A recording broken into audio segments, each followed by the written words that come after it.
Kids' favorite radio. Another 5-minute mystery.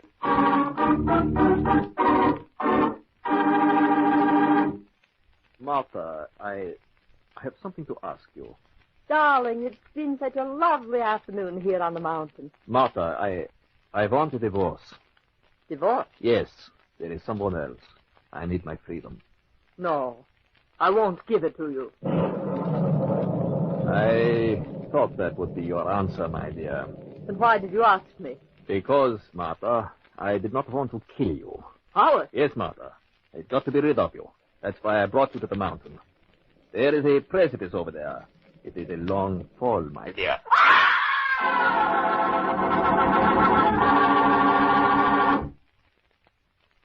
We might as well begin with a description of the events leading up to your wife's falling over the precipice. As you wish, Sergeant.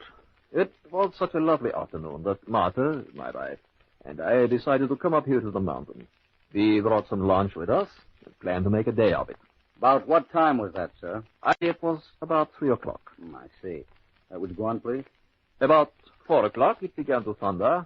And very shortly thereafter, lightning and rain started. Did you find shelter? Yes, we were rather fortunate to find a cave about 100 yards from here on the west side of the mountain. What time did it stop raining? About an hour later, Sergeant. What did you do then? This is quite a lot of questioning, Sergeant. Is it all necessary? Yes, I'm afraid it is. I hope you don't object. We're almost through. No, not if it is necessary. Well, to continue. We left the cave and continued to the crest of the mountain. As we got to the top, my wife called my attention to a rainbow, which had suddenly appeared to the west behind the sun. And that was about 5 o'clock. Yes. Well, when Martha saw the rainbow, she suggested, as a sort of joke, that we try to follow to the end of the rainbow. You know the pot of gold at the rainbow's end? Yes, of course. What happened after she suggested it? I laughed and tried to dissuade Martha from the idea, but she began running down the incline and waiting for me to follow her. Did you? No, I shouted for her to turn back, but she was running downhill too quickly to stop. Suddenly, she slipped on some loose rock and fell down. She turned over and over and rolled right off the precipice. It was horrible. There was no way you could have helped her? Of course not. Are you insinuating... No, my mountain climbing friend. I'm merely saying that I don't believe your story. It's a lie. How does the state policeman know that Howard lied in the story of how his wife met her death? In just a moment, we'll know, but first... The Internet is a wonderful resource for kids. But in times like these, the Internet can also increase your child's risk of being a victim of crime. Instruct your child to never give out personal information, like their name, address, or school name without your approval. Teach them about frauds and scams that often appear as friendly emails or offers that are too good to be true. Place your computer where you can see what your child is doing. Use software that prevents access to inappropriate sites and chat rooms. Teach your child what to do if they come across such sites or receive solicitations from strangers. Learn how they're using the Internet and how much time they're spending on it. Let's keep our kids as safe in the cyber world as we try to do in the real one. Visit ncpc.org to learn more about how we can protect our children. That's ncpc.org. A message from the U.S. Department of Justice, National Crime Prevention Council, and the Ad Council. And now, back to our story. Howard, your story contained one rather obvious flaw which condemns it as a lie. You told me just a few minutes ago that after the storm cleared, you and your wife discovered a rainbow to the west, behind the sun, which, my friend, is an impossibility. A rainbow is always formed opposite the sun by the reflection of its rays. I'm Ellie the Mammoth, and my friend Sid the Sloth knows what being a great parent is all about. I love kids. It starts with believing you can do it. I'm responsible, loving, nurturing. You've got to set a good example. Hey, no biting. And give a whole lot of love. I love you so much. And you'll get a whole lot back, too. The rest? Well, that's up to you. Remember, you don't have to be perfect to be a perfect parent. Visit adoptuskids.org for more information. Brought to you by the U.S. Department of Health and Human Services, Adopt Us Kids, and the Ad Council.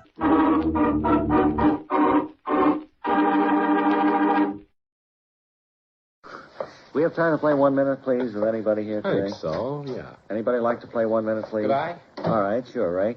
You want to reach into the box there? Okay. Take out a subject. I'll read the subject. When you hear the bell sound, you'll have 1 minute to expostulate. Your subject is paper cups. Paper cups. Paper cups are made, of course, from paper. They come in various sizes. Sometimes you can put... Can I start over again? Sure. I got off to a very bad start. Paper cups are... Oh, I'm afraid your time is up. Oh, wait a It's minute. a very good start, but... That wasn't a minute. Gotta make time. No, but you used up some time. No, but I said, could I start over I know, again? but we still call your for other time figures in there. Well, that doesn't seem fair. We're trying me. to cheat. No, I don't want to cheat. I just want to get You're a trying fair... to cheat, get more time. I just wanted to have a fair chance. I got off to a bad start. You did get off to a bad start, yes, but you... And I thought it would be only... There's no one else to play the game. No, there's no one else to play the game. You volunteered to play the game. Oh, what does he mean? I'd play. All right, here's a lady who wants to play. I guess we have time for her.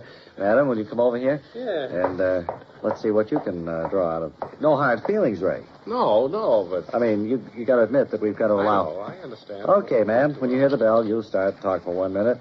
Your subject, paper clips. Paper clips are made out of clips. Paper clips. You want to start over again? Could I? Sure. Thank you. Turn the clock back. Okay. Well, wait a minute. Go ahead. Go ahead, ma'am. Paper clips are made out of metal.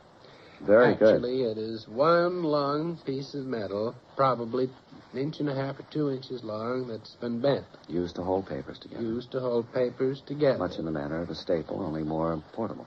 It's like a staple. Only thing, it can be reused. It's more portable. Also used for other things, making bracelets out It's of it. also used to make bracelets and for other things. Some men use them for tie clips and so forth. You can use them to pin today's specials at a luncheon onto the regular menu, which is printed. You can use them to print today's special menu on a regular printed menu. Hey, And wait a your minute, time, Bob. wonderful, Matt. Wait What? a second. What? You helped her and you gave her a minute? Well, no, she was playing fairly. I just tried to give her a few hints that might help her. I would have done the same for you if you'd had Well, the time. of course he would have. Of course I would have. Surely. Okay? No hard feelings, huh? No hard feelings. No. Well, thank you for coming along. You're entirely Matt. welcome. And you've added a great deal to... We have 1 minute of Is music, anyone please? going to finish this jelly donut? Oh, you're welcome to that. It's Ray's, but I'm sure he doesn't mind. Well, No. Well, she's already taken it right Go now. ahead, I don't think you can take it back very well after I gave it to her, do you? No, I guess not. I suppose I shouldn't have brought in one jelly donut. I should bring No, them if for you everyone. can't bring them for the whole do that. class, why...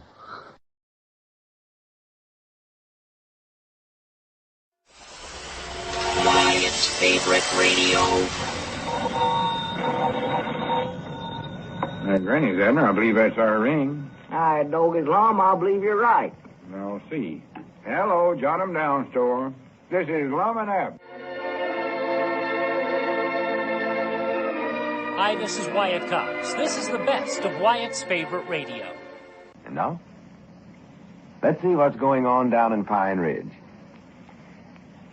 Well, Lum and Abner are finding the task of investing the $10,000 left to Pine Ridge by Diogenes Smith quite a problem. Mousy Gray offered the suggestion of building a luxurious old people's home for the community. This seemed like a great idea at first, only to be discarded when Lum and Abner couldn't agree as to which was to live a life of ease at the old folks' home and which was to run the store. As we look in on our old friends today, we find Lum, Abner, and Grandpappy Spears down at the Jot 'em Down store. Grandpap is at his favorite spot reading a book at the library table. Lum is talking over the telephone. Listen. Yeah, well, I don't care if this new idea of yours does seem like a mother to you, Mousy. We ain't interested in it. No, I don't want to hear it. Well, I don't care how good it is. I just don't want to hear it. Just forget about it and stop bothering me. No, I won't be interested tomorrow, neither. All right, Mousy. Goodbye. And you think that don't outcap anything I ever heard of. Has Mousy got a new idea for spending the $10,000? Yeah. Here we are, just getting over all the trouble his wonderful world apartment idea caused us. And we had a time figuring out what to do with that old men's home that he wanted to put in. Yeah, that was a good idea, I Yeah, believe. but it wouldn't work. No. Now he's got nerve enough to suggest something else. Yeah, well, what was it this time, Lum? I don't know. Whatever it was, though, it wasn't no good, I can tell you that right now. Well, now, Lum, you ought to at least ask him what it was. He might have studied up something good. You don't know. Hey, if you fellas want an idea for spending that money, I believe this is good one right here. What's that, Grandpap? This book I'm reading here. Whitney's Question and Answer book. Stimulating fun for teenage parties. Well, that ain't no kind of a idea for spending $10,000, Grandpap. Well, it is, too. You just take this here book and start up a Pine Ridge quiz program. Quiz program? Yeah, you've heard them on the radio. Yeah. Of course we've heard them, Grandpap, but what good would that do for the community? Well, I ain't sure, but I know this'd be an awful good way of spending the money. And doing a good, fast job about it, too. Huh. Well, just last night I heard them give away over $300 on just one radio program.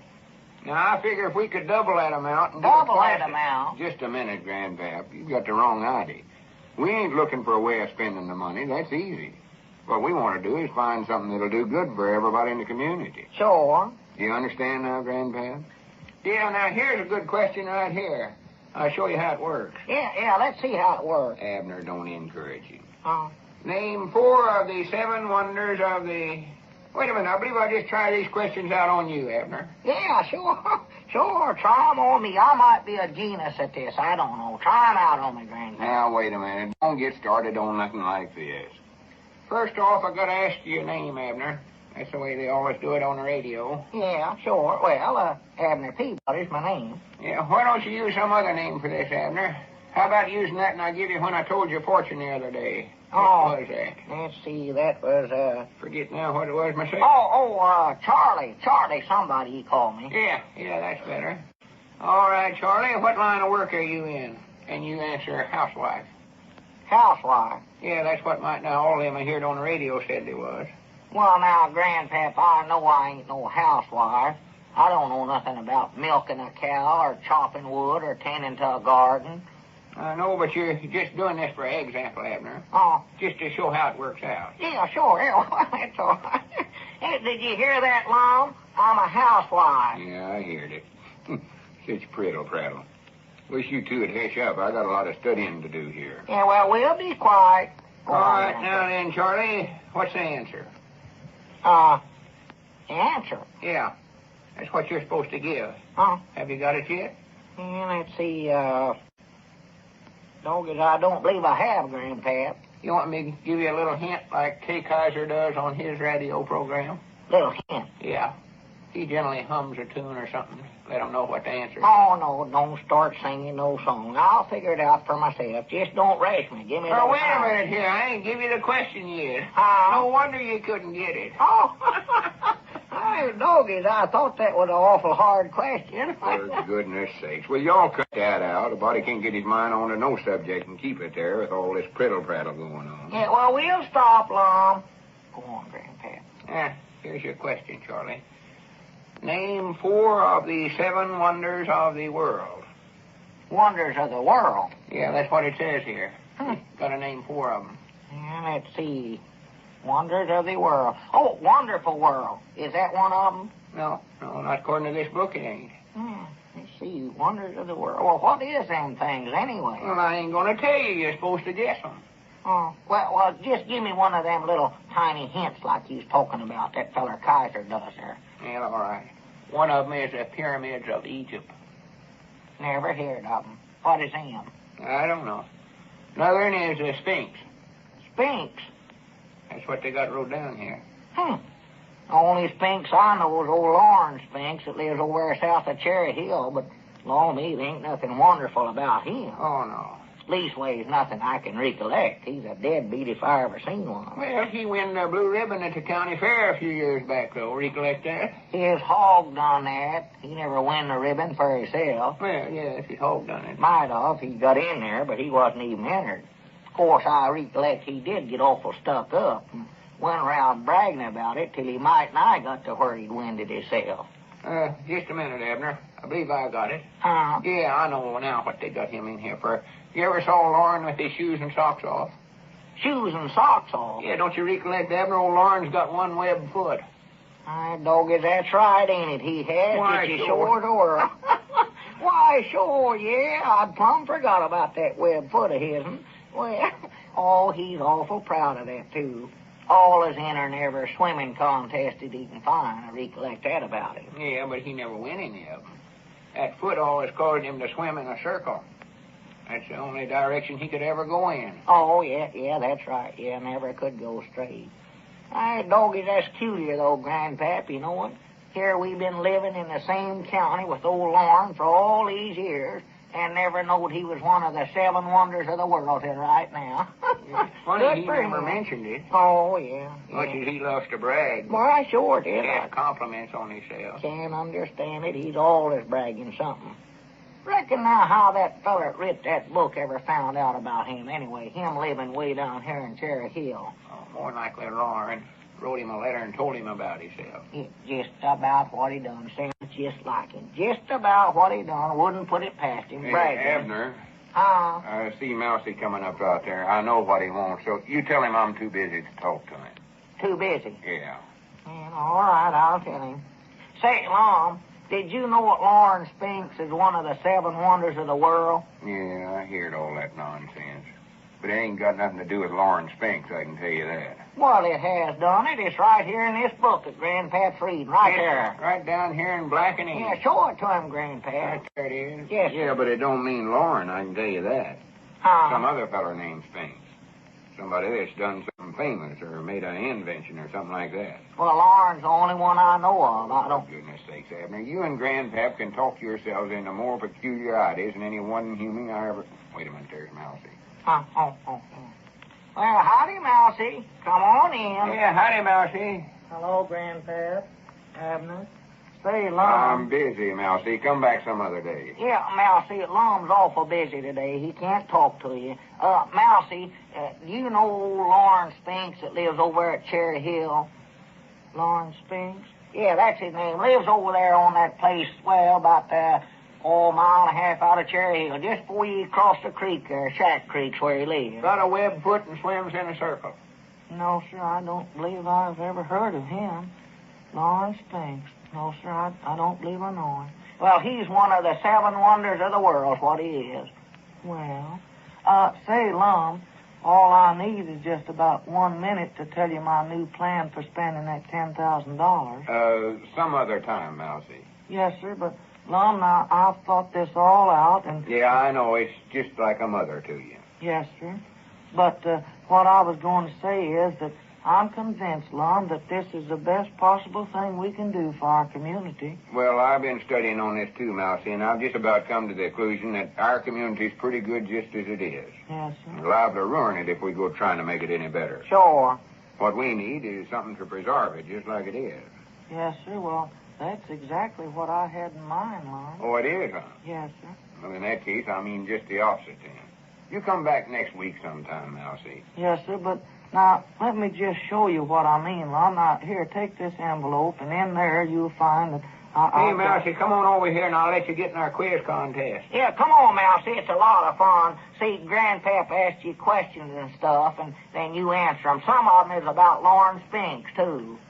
Well, I'd like to, Abner, but I've got work to do. Oh, sassafras. Here, I'll find you a good question, Mousy. Yeah, will Mousy be a housewife, too, Grandpap? Just a minute here. Is this what you meant, Mousy? Getting some of these? Yes, sir. Aye, Granny's, Mousy. Now, this is the best idea anybody's had yet. This is exactly the right thing to do with that money. And what is it, Lum? It's something that'll do more for preserving our community and all the things it stands for than every one thing we could do. Well, what is it we're going to do? Abner, we're going to take every cent of that $10,000 Diogenes left us and make the best investment Pine Ridge could make. Well? We're going to use it to buy United States government war bonds.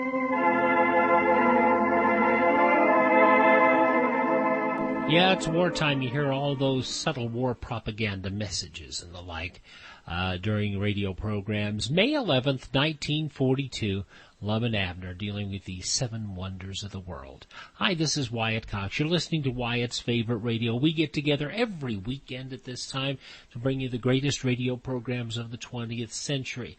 I enjoy experimental theater. our local station here carries some experimental radio theater still being made to this day, Twilight Zone, which, of course, are remakes of other shows, and a very good show put together by Jim French called Imagination Theater. Some wonderful contemporary radio dramas.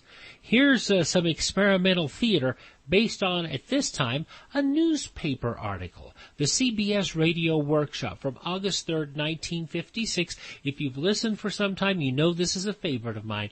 It's called The Subways Are for Sleeping,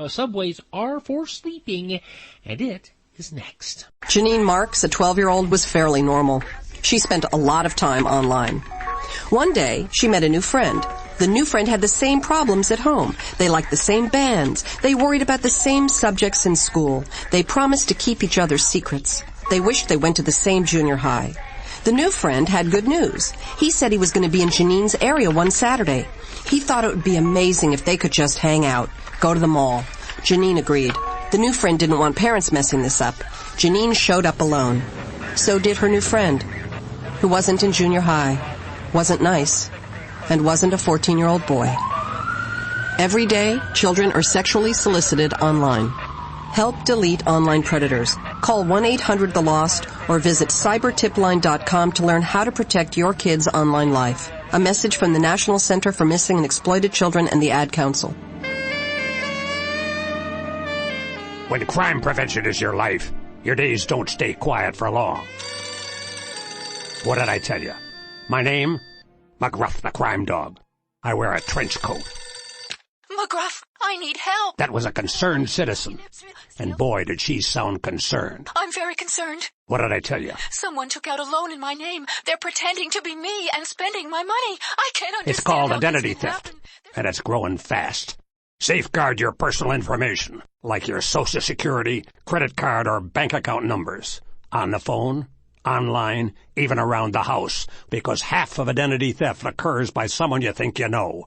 Learn more from the National Crime Prevention Council at ncpc.org.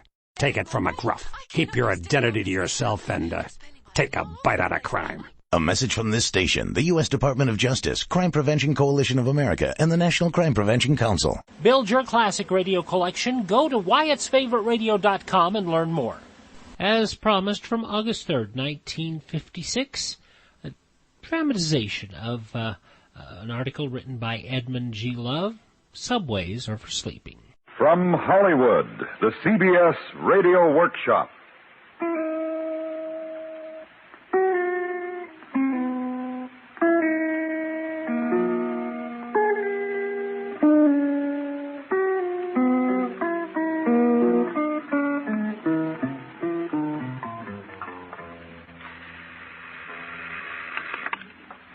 Desk clerk.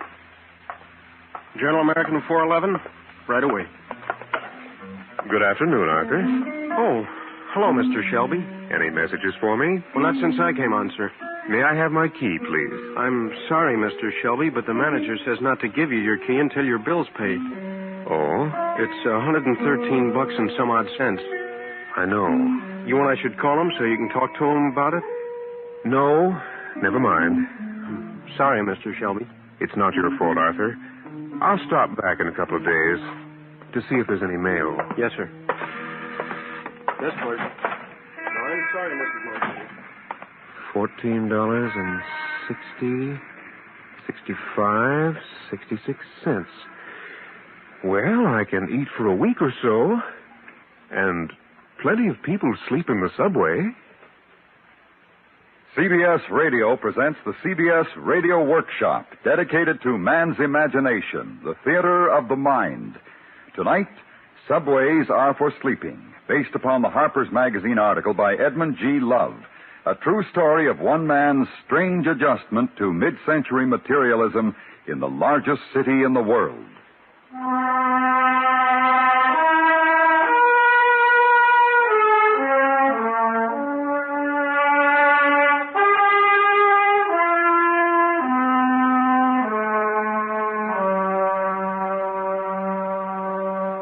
Have you ever gotten fed up with rent, taxes, and bills, and the clatter of telephones? With all the demands, large and small, that our complicated civilization makes upon us? Henry Shelby finally did. When they locked him out of his hotel room, he stayed out. For the past 3 years, he has, by choice, been homeless and without a steady job. Yet, Henry Shelby is no bum. He is as well dressed and as smoothly shaven as the next man you'll meet. He's not stupid. He holds a master's degree in economics and is a former school teacher. He has never visited a soup kitchen or stood in a bread line or asked for a night's lodging at a Bowery mission. Still, he has learned for himself how to maintain his sanity and peace of mind in a confused and confusing society, which takes from a man more than it gives. Henry Shelby has reversed the process, and this is how he does it. I'm getting along all right. I'm perfectly happy. I'm just waiting to see how things come out. In the meantime, I see to it that I always have at least 15 cents, so I'm sure of a place to sleep. And the truest statement I ever heard is that no one will ever starve to death in the United States.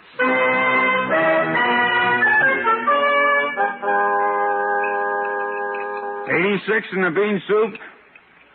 All out of Yankee bean, Mac. Cream of tomatoes, okay. Tomato, a bowl. Well, as I live and hope to, Shelby. Hello, Ernie. See, you've got the counterman wanted sign in the window. Yeah, guy was here 2 weeks. Today never shows. Want to go to work right now? Sure.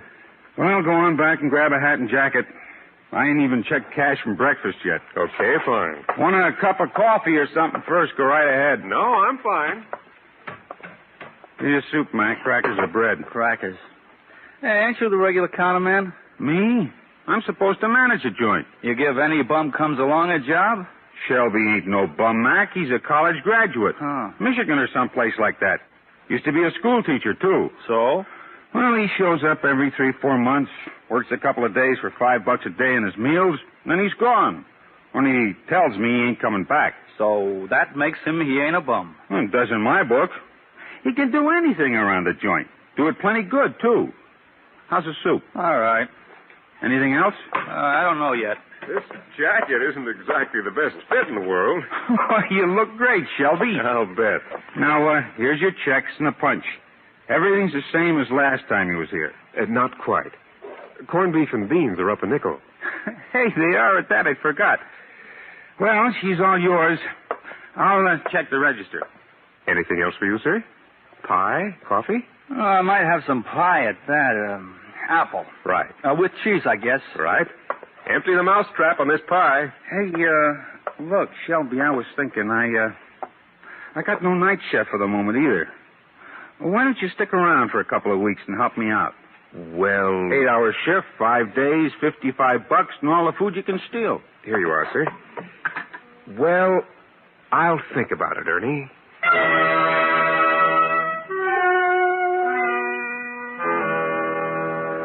I actually didn't have to think about it. When I went in, I knew I'd only stay for a few days. I have 5 or 6 places like that. They're my Social Security. I use them when my cash is way down and my suit needs dry cleaning, and when I'm ready for a good, long sleep, lying down.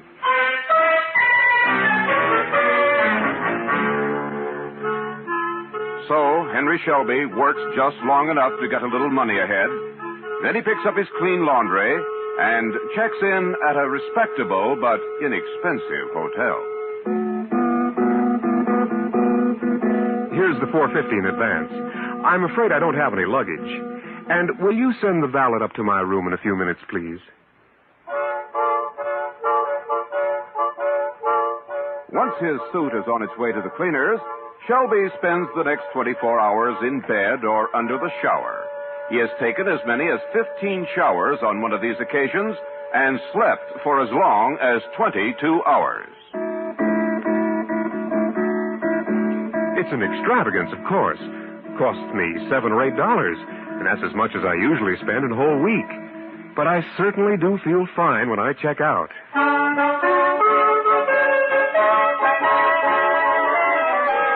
Subways are for sleeping. CBS Radio Workshop, August 3rd, 1956. Wyatt Cox, Wyatt's favorite radio Back in a moment on your favorite station. And speaking of politics, here's a guest from our studio audience, a gentleman who, they tell me, may well be the next president of the United States. My guest is Mr. G.L. Hummerbeck, who... Excuse me, that's not Mr. G.L. Hummerbeck. It's the Right Honorable G.L. Hummerbeck.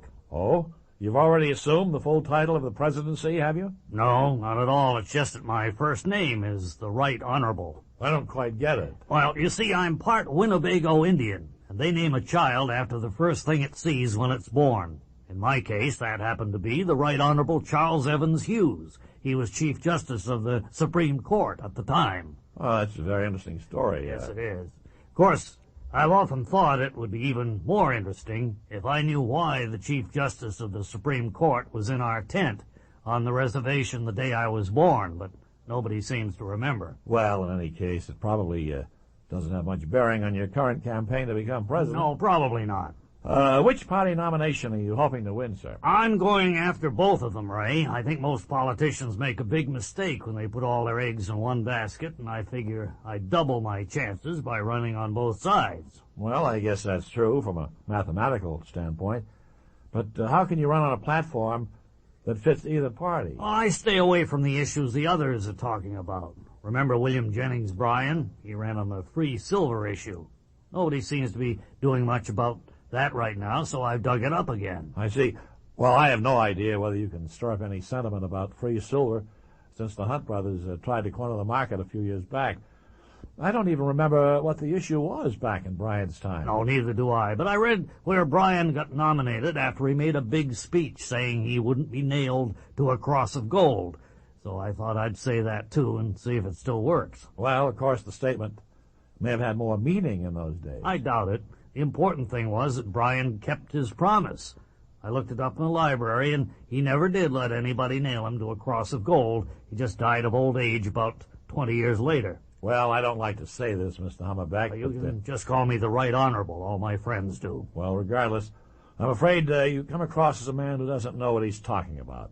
And I imagine the voters of our state are smart enough to see right through you. Yes, I get the same impression. People here laugh at my speeches and heckle me a lot, but I plan to stick it out. You see, my mother lives here, so I can stay at her place while I'm campaigning, and she doesn't charge me anything, even for doing my laundry. So you'll come out ahead financially, even if you're not elected president. That's right. To tell the truth, I didn't have the nerve to sponge off Mom and just hang around the house. But when the neighbors find out you're campaigning for president, they don't treat you like quite so much of a bum. Well, that's good, devious thinking, sir, and now that you've explained your real reason for running, I know you'll pick up a lot of new support. Thank you. G.L. Hummerbeck. The Right Honorable G.L. Hummerbeck.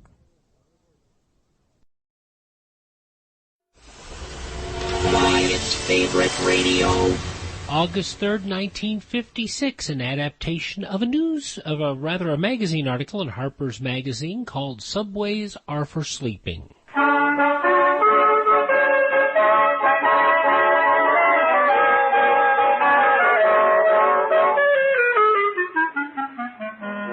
And thus refreshed, Henry Shelby sets out again to roam the streets of New York. First stop, to leave his laundry somewhere in the Grand Central area. He owns 2 of everything except for his 1 suit, and he'll pick up this bundle in a few days. Bathe and change in a booth at Grand Central Terminal, and drop the soiled clothing off at another laundry in the vicinity.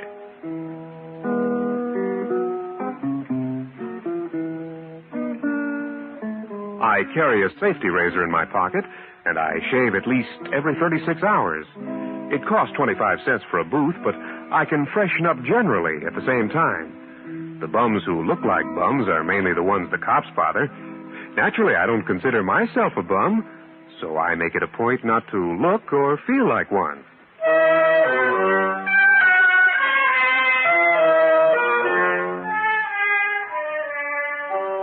24 hours can be a long time, particularly when all you have to look forward to is 24 more of the same. But Henry Shelby fills them with endless variations of the same pattern, and he walks between whatever geographical points are involved.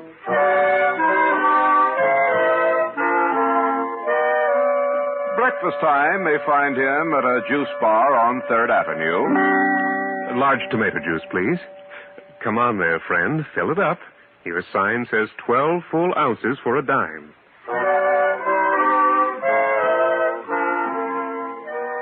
Coffee at the automat on 6th. Another cup later in the gloomy fluorescent glare of a cafeteria in the garment district.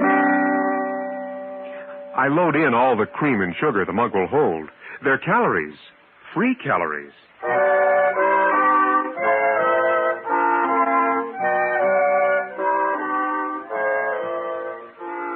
Lunch in the Gramercy Park neighborhood today. Yesterday, it may have been at Broadway and 116th. But at the same kind of a white tile stand and very likely the same lunch. A frankfurter, I guess, and a large glass of milk.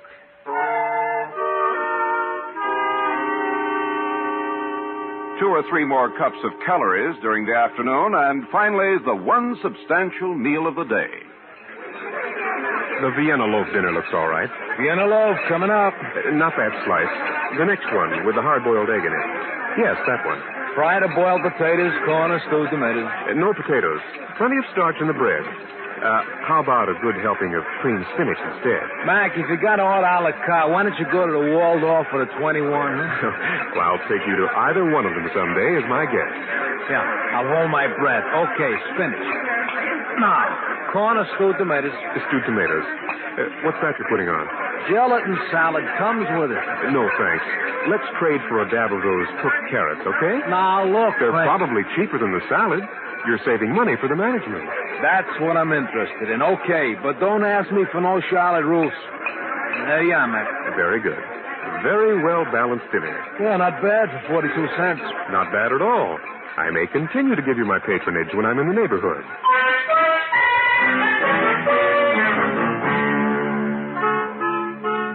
Thus, the inner man is stoked, though perhaps not aesthetically satisfied, and always a walk between each refueling stop.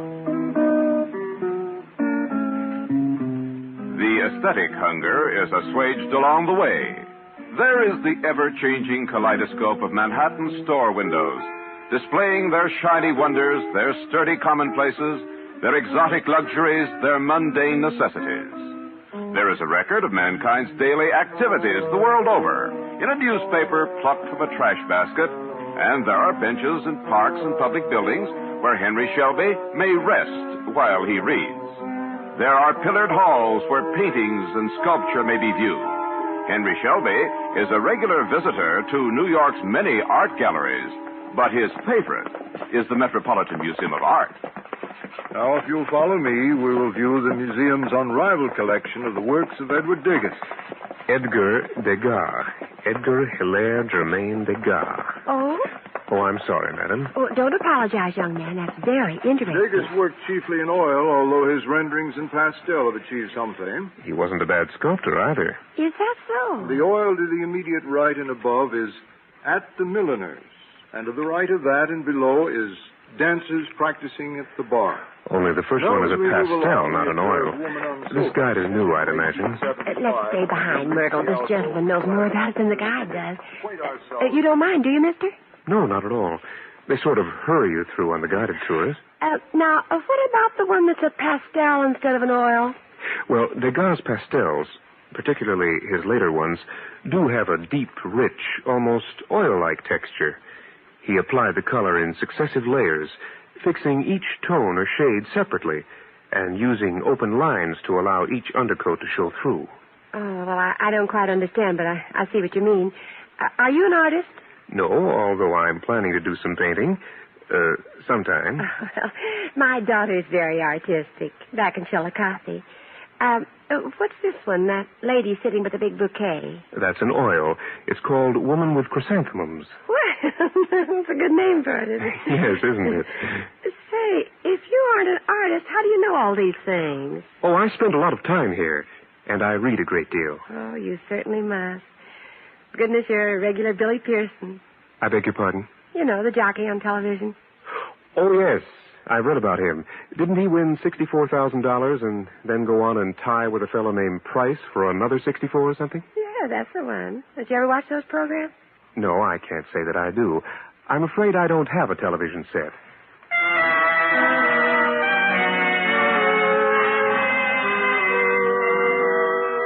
Yes, there's plenty of free culture and free entertainment to be found in New York City, even without a television set or a radio in your home, even without a home.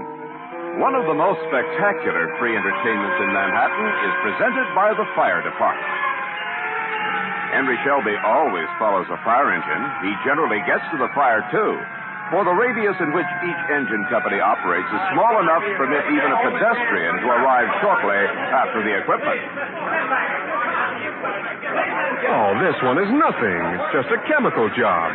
They might as well have left the ladder truck back at the station. Now, you should have been at Amsterdam on 133rd the other day. I happened to be in the neighborhood at the time.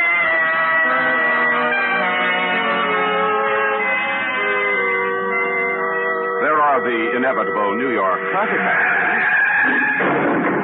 Shelby has a nose for these and for straight fights, and he never leaves the scene until the last policeman has closed his notebook.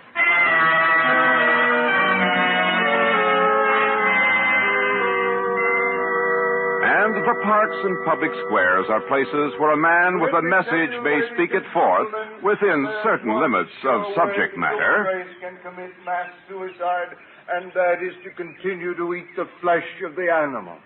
What Mother Nature intended us to nourish ourselves with grows in the ground. Henry Shelby stops to listen to every street corner orator he runs across, weighing gravely the ideas he hears. I can scarcely agree, but he does have a wonderfully resonant voice.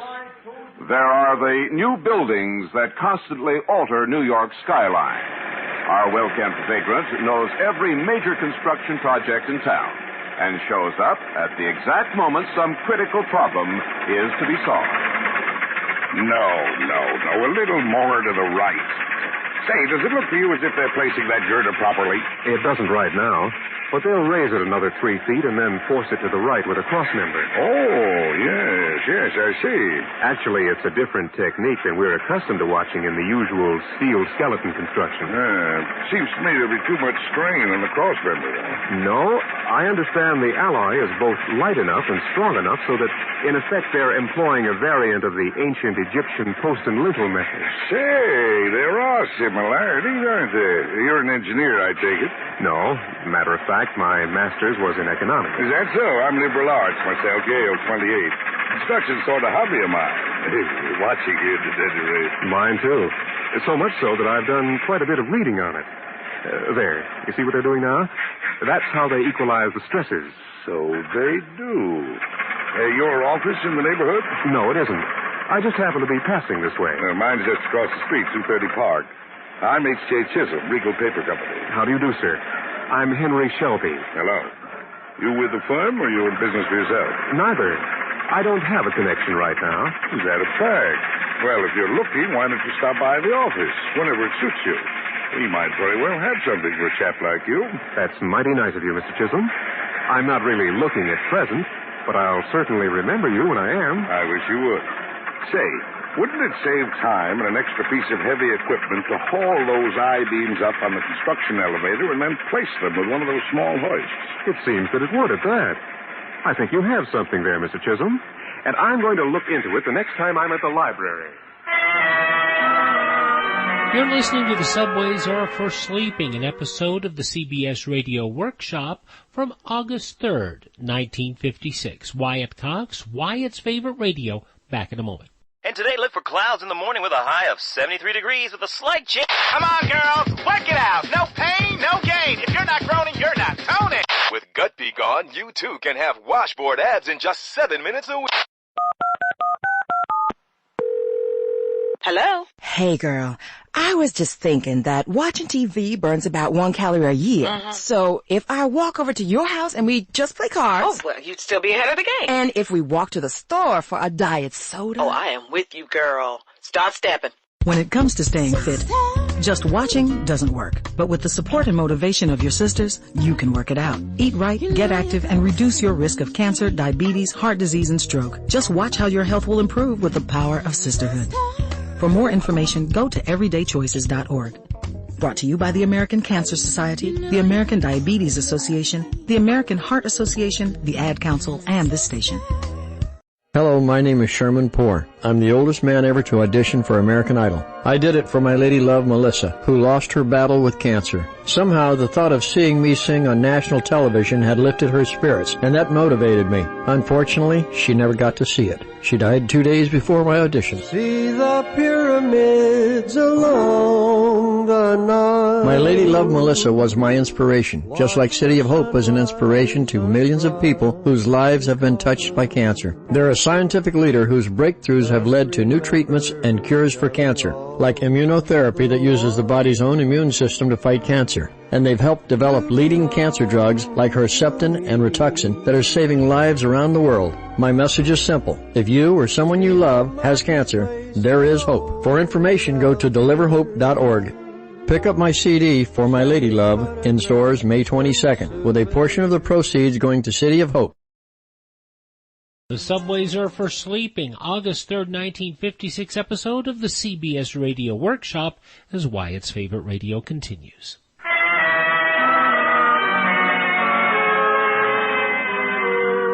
The Public Library, one of Henry Selby's favorite haunts.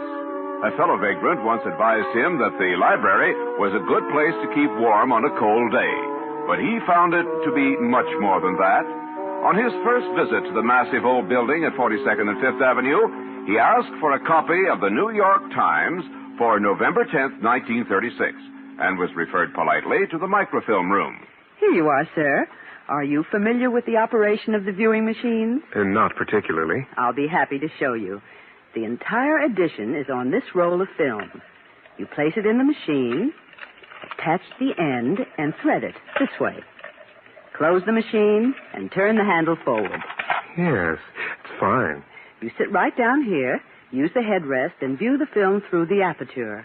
Yes, I see. Very clear. And very comfortable. Yes, isn't it? It rather makes research a pleasure, doesn't it? I should say so. What if I fall asleep?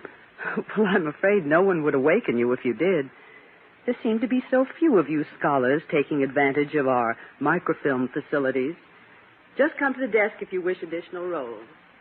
Say, how long has this been going on?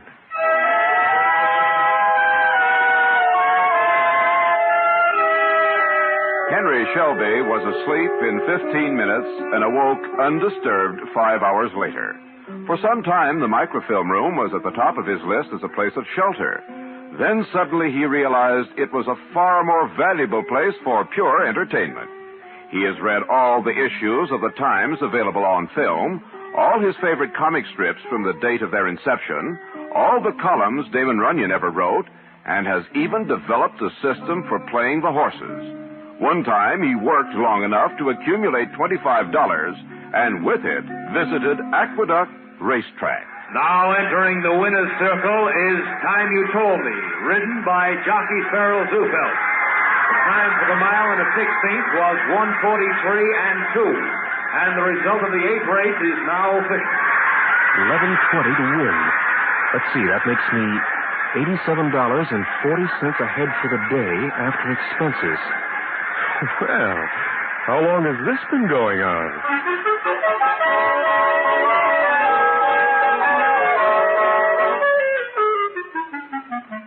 Very prudently, Henry Shelby bought himself a new suit of clothes, leaving his original $25 untouched. A few days later, he visited Belmont Park and lost the entire sum. I still play the races in the microfilm room. During the winter, I study the preceding summer's entries, make my selections, and check them against the results in the following day's paper. I never look at the results in advance. Might just as well be honest about it.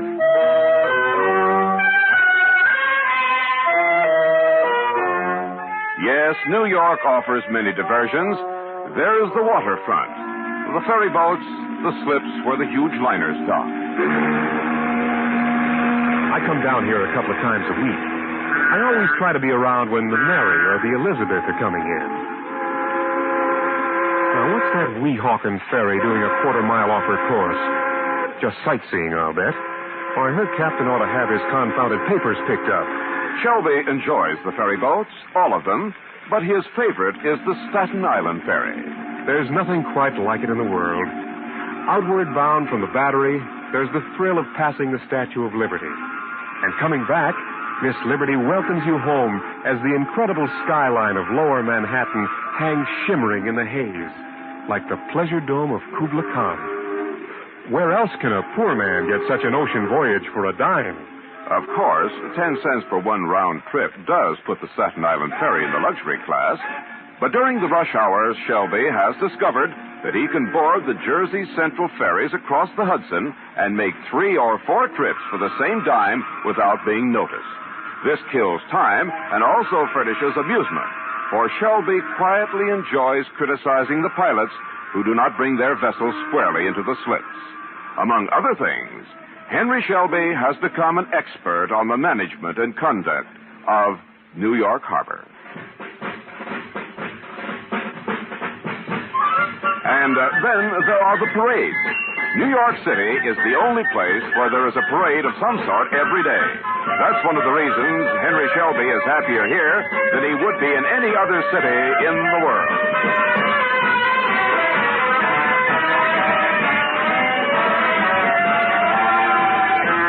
I just love band music. Why, last Armistice Day I saw 5 different parades and even marched in one. I carried the front end of the bass drum and got $3 for doing it. So, the patternless pattern of Henry Shelby's days, and the days of perhaps thousands like him, men who choose to work only enough to maintain a bare thread of personal existence in a society that clamors for workers and rewards them with possessions and security and the same comfortable resting place each nightfall. Where does Henry Shelby sleep? A clean hotel bed is a once-a-month extravagance to him. Perhaps he trudges to the Pennsylvania station and boards an 8th Avenue subway train at about 1 o'clock in the morning. That's why his cash minimum is 15 cents, the price of a subway token. He settles himself in the almost empty front car and drops off to sleep. He awakens before he reaches the end of the line, has a smoke, boards another train, and sleeps at the other end of the line. He has several standard trips mapped out: J Street to Queens, back to the Brooklyn end of the line, up to the tip of Manhattan, back to Penn Station. In 5 hours, he has probably netted 4 hours sleep.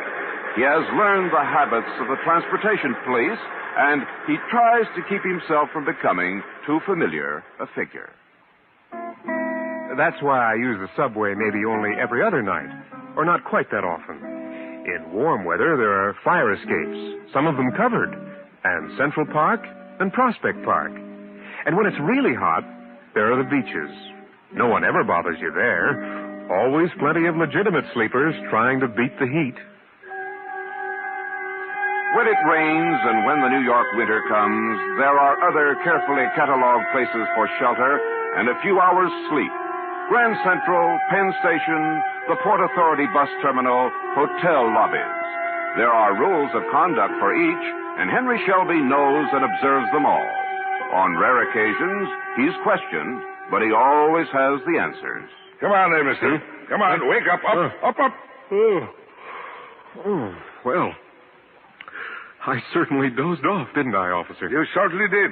You think this is a flop house? Of course not. It's very obviously Grand Central Terminal. That it is, and we don't allow bums to nap their bibs in here. Bums? I ought to resent that, officer. Well, resent it all you like. Seems to me I've seen you in here before. Well, that's quite possible. I take the 2 o'clock local for Poughkeepsie almost every night. I missed it tonight, so I'm waiting for the next train. 6:05, I believe it is. It is. Can you prove you're not a vag? A what? A vagrant. You got any money on you? Why, yes. Let me see. $6, $7, $8. And here's my ticket to Poughkeepsie. Mm-hmm. Well, you'd better get going, mister, or you will miss your train. What? Yes, it's 2 minutes after 6. Oh, I had no idea. I nearly overslept. That you did. Thank you so much for wakening me. Not at all. That's what I'm here for. Yes. Well, I must say you're right on the job. You bet I am. That's gate 9, mister, the Poughkeepsie local. Yes. Well, I don't want to miss it this time. No, you don't.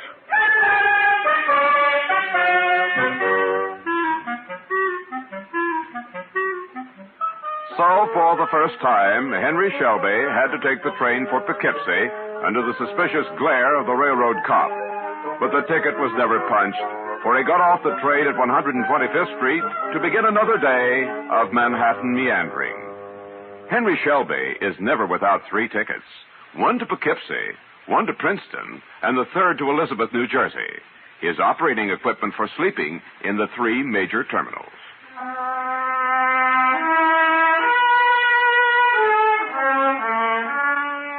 Why does this strangely bewildered, yet far from hopeless man live apart from responsibility and the place he could so easily regain in working society?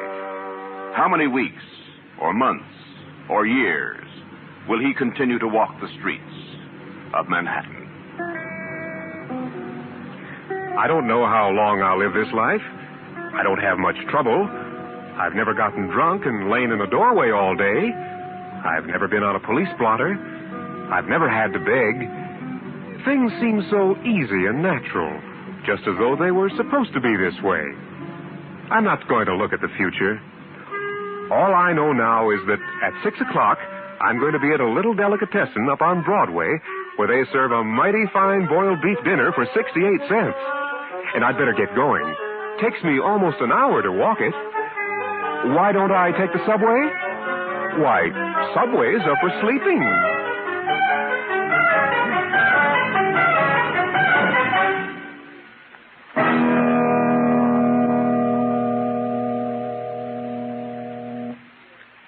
The CBS Radio Workshop is produced in Hollywood by William N. Robeson and was tonight directed by Mr. Robeson. Subways Are for Sleeping was based on the Harper's Magazine article by Edmund G. Love and was adapted for the workshop by Fran Van Hartesveld.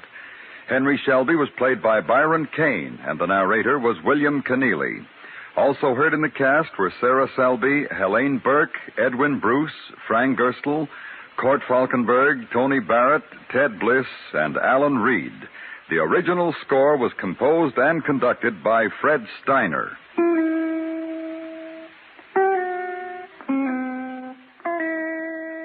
Getting a copy of Subways Are for Sleeping is a difficult task. You can read the article online, but the full book has been out of print for so long that it's almost a collector's edition.